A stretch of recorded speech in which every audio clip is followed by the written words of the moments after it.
vì đó nhom phèo môn là hai thà nhom cắt lơ từ sập té lên lơ từ sập ấy thế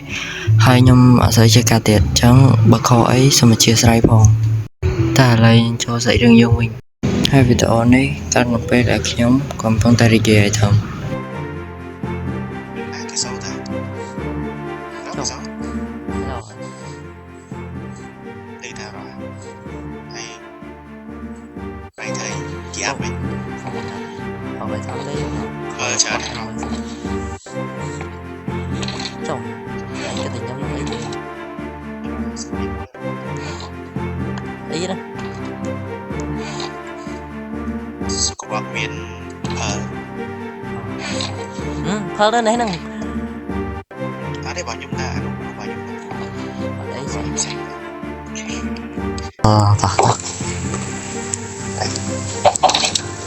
cái rồi ta tập là cho hơi nữa rồi hay gì trong chọc thì phải vậy mà sao trong thiên sai đây đó mình còn muốn bị sao về đây anh ấy kia rồi chẳng cái rồi bà hai chị trong sầm lập mà phun cho rồi tao lấy miệng từ chui phun đang là rồi cạn đây con này bây giờ tất cả lời chui và tới chuối phun nó đằng tịch tiếp rồi hay thì tháp rải miên y miên bột thọ ESP à bên tỷ ai chứ cắt chỉ phải đang tăng Ocean phải assistant đấy Ocean xem tìm chui trơn mà phải đôi game hay phải anh theo vay đấy một thấp nè right chụp mà oh man sao làm mình đã strength đó mà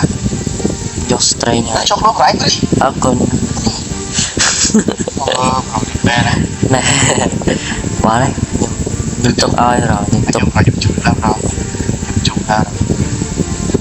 anh lấy fire resistant nhỏ miền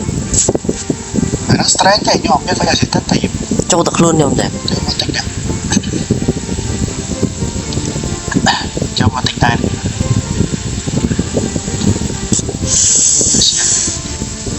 pro chỉ thay phải miên chia mới thì là mất chia lại em rộng ra này nó đi cho tôi nè mình phải tặng mau rồi thế đây cặp mối ní gì anh em mối ní gì lối á tao lo nào bạn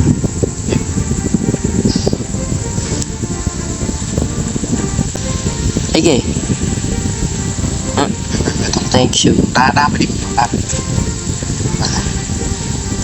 trong sọ và sạch đấy ha bro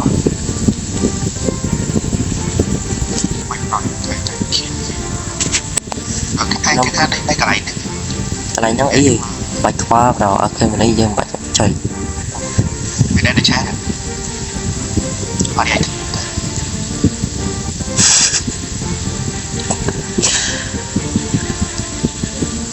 đi anh em pro à mày lấy tạo ra anh mà mày lên cho lòng bao nhiêu tận AK bao nhiêu tận AK chậm sắp rãi mấy cậu về bật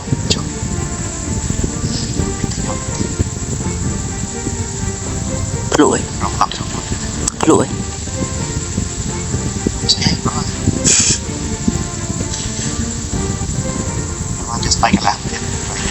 phải cho spy là hàng trăm lụi nhau man baby oil lụi bàn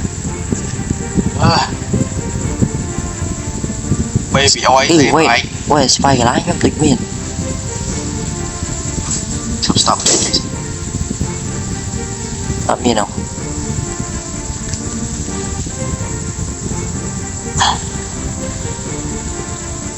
ปรับมวยbị bày bẻ phèo kê không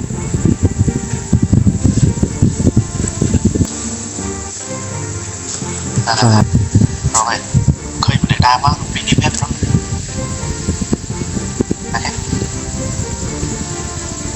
đó đang có chọc tấm rồi mà nó nhìn ba mình nhau rồi thì không phải vậy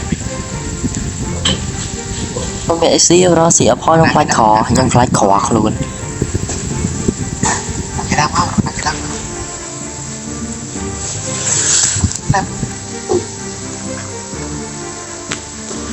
phải là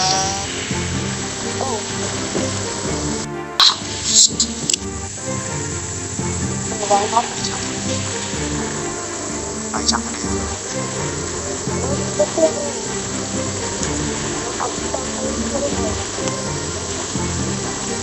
nhưng cái thang phải chắc tận tình để chờ tiền mình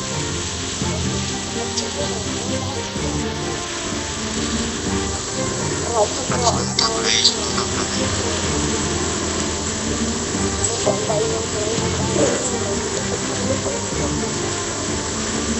phải bạn thấy mặt chứ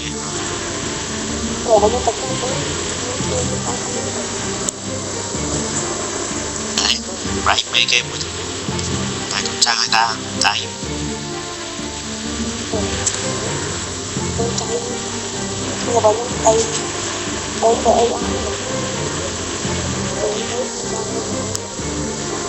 bạn chơi thằng bạn phải dùng chiêu phải dùng chiêu cái bánh làm sao bạch quá rồi có trong tân ta còn ai nhung chụp rồi anh lực khói đi rồi mà chúng ta rồi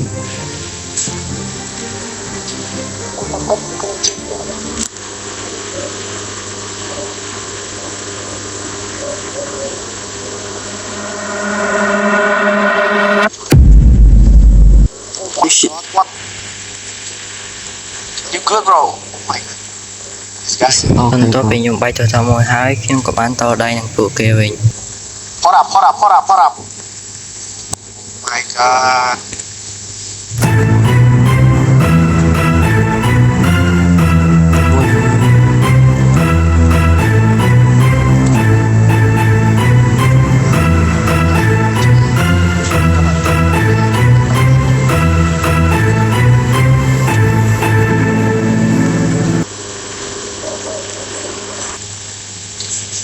oh bro oh mà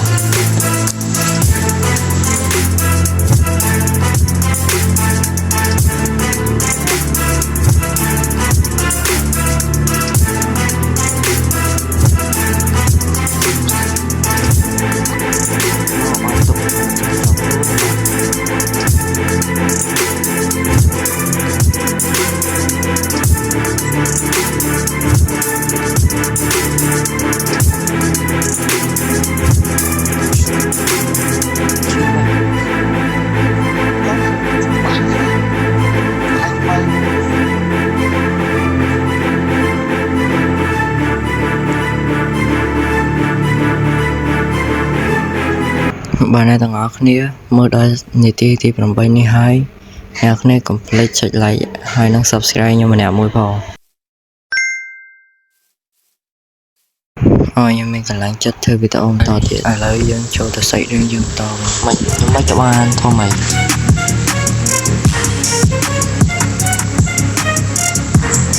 ô lệch my god sky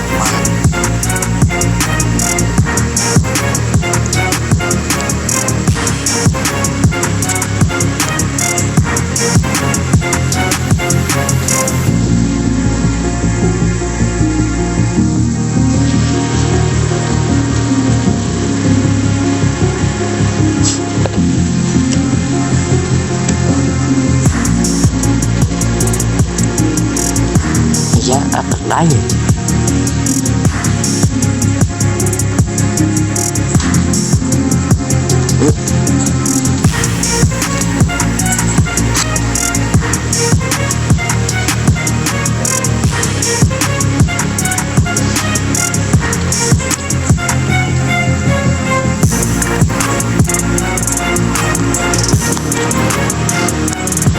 bớt bay chia lấy từ từ này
ôi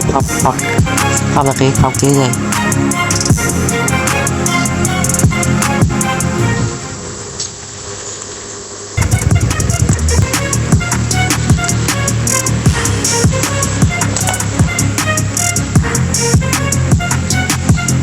ôi anh khóc quay này ấy vậy ta bây giờ mà em nghe tay tình rồi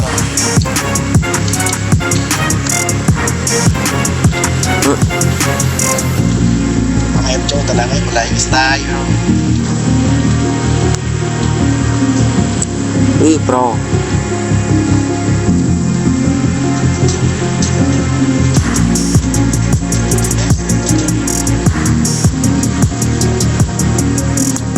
ôi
chôm rồi chui bay mũi bay này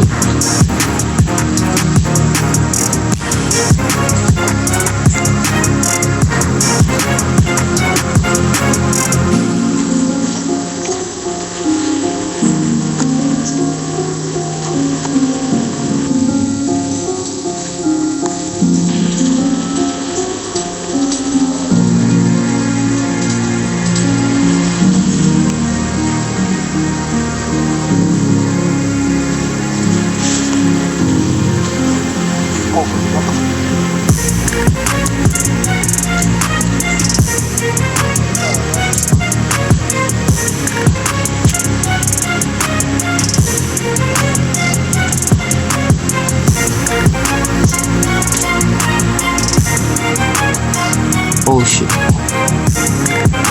phải ta rồi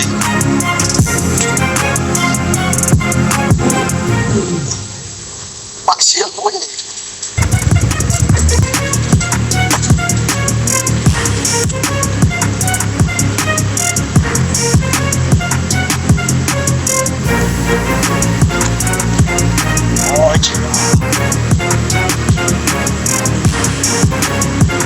lệch ra tiền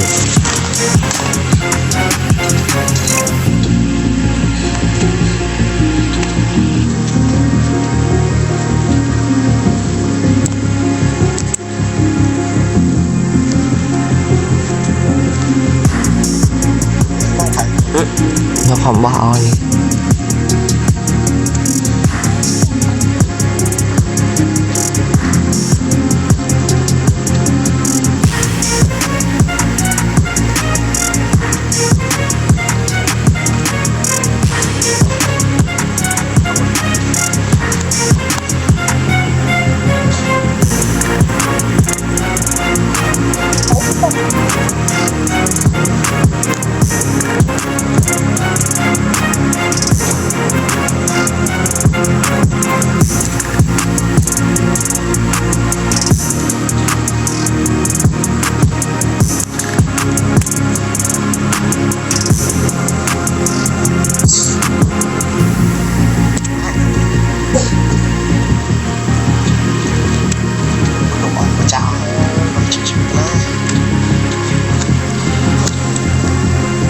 ôi chứ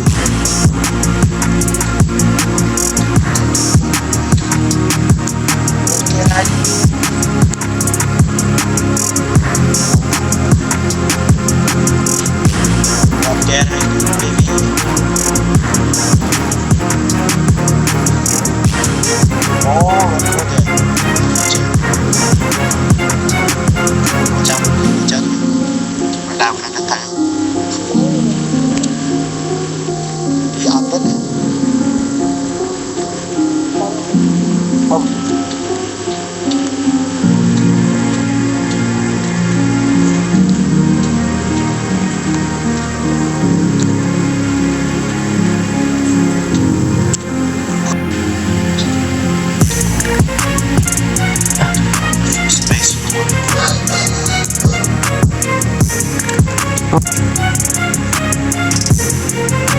Oh, I see.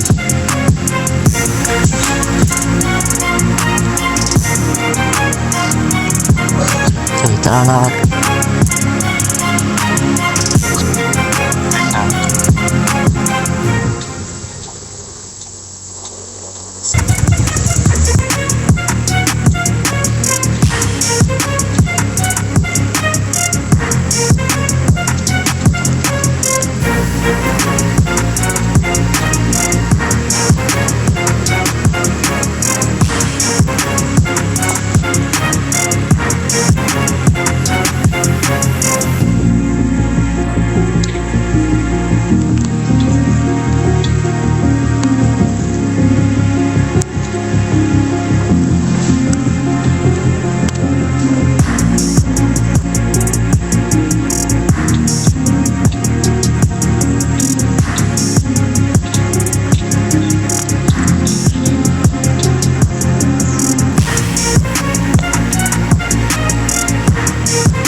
Chơi tao na bắt.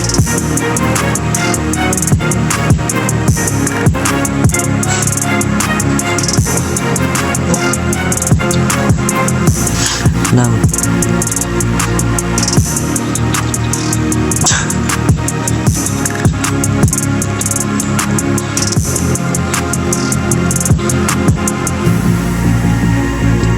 Trời, nơi shieldទៀត โอ้เชี่ยเลยเราเทียบเชี่ยตกไปปูนเลยสงสัยอ่ะ Đây bro. แปะที่ปัดวันไหนปูเลยเรียบร้อย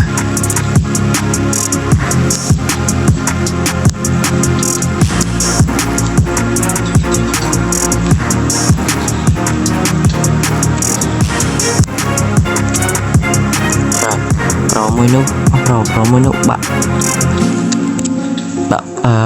Bạn mua pro này bạn với chứ. Pro hay pro này bạn thằng với chứ.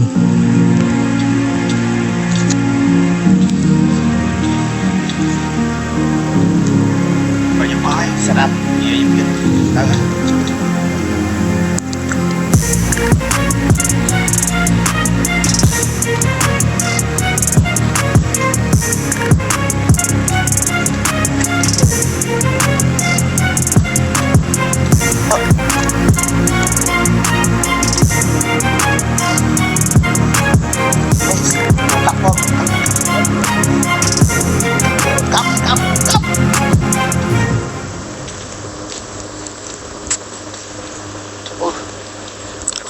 Rồi tha thêm năng mình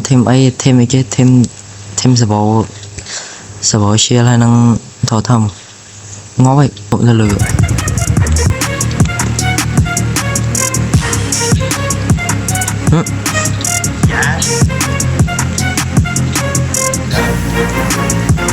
trong đó lừa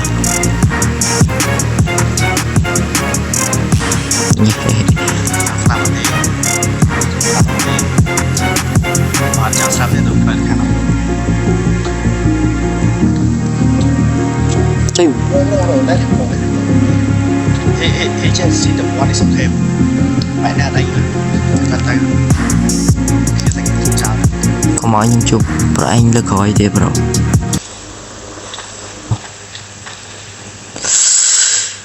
Yes bro. Tiêu một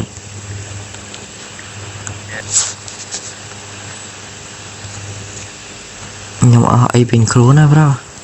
cứ phơi nhưng mà ta nào lại nhỉ,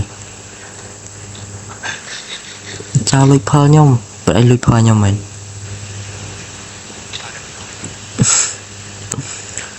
ba bro quay mũi bộ bro nít bị biệt không, về tình đi à bro.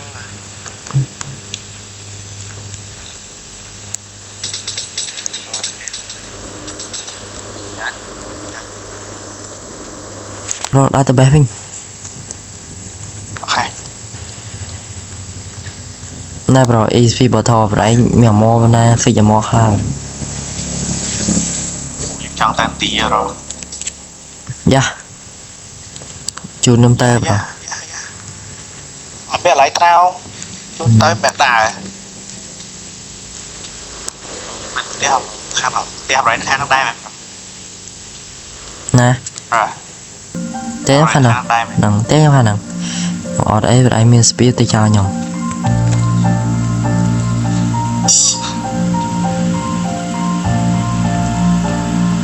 đây giờ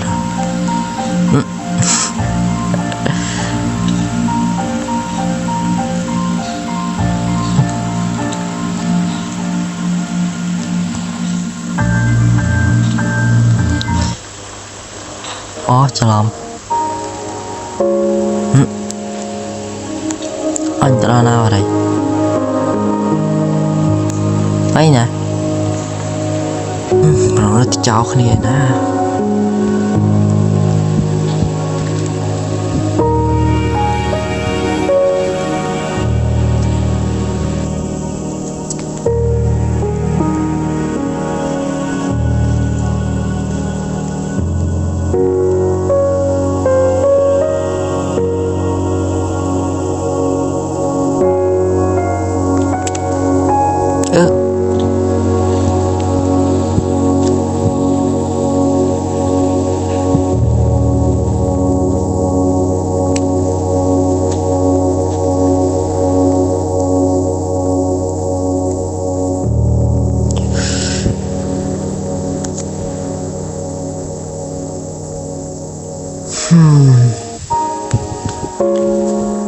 xong khám ta ngày nay chị khai trong crash